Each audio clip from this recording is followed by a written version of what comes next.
Đi sót.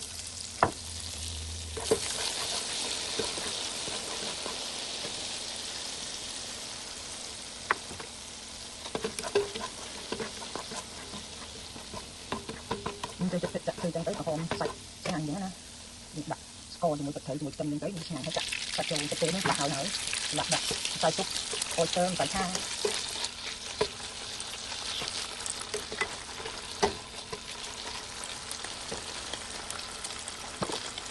trên Việt Nam lành tí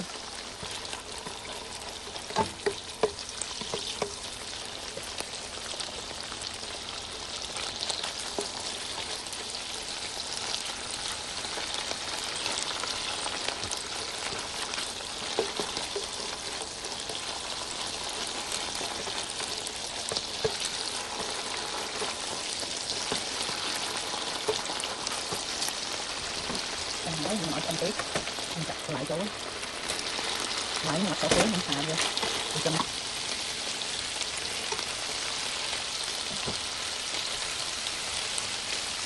chặt lên từng áo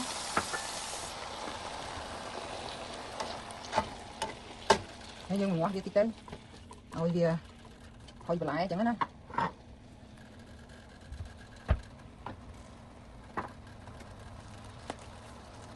mấy những đậm lên chừng nó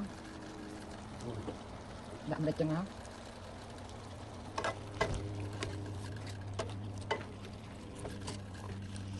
mình đặt sạch pư hơi lại đó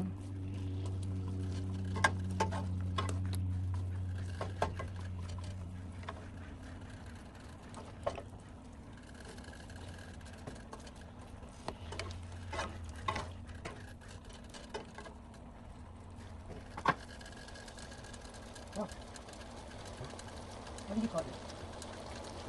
Shrimping. We call shrimping. I cook with the beef and shrimping.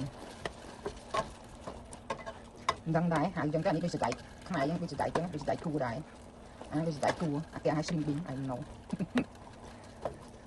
But a good time we sẽ cua chứ chẳng, chả mùi tật tròn của chẳng anh, chả mùi sẽ cua chẳng của chẳng anh.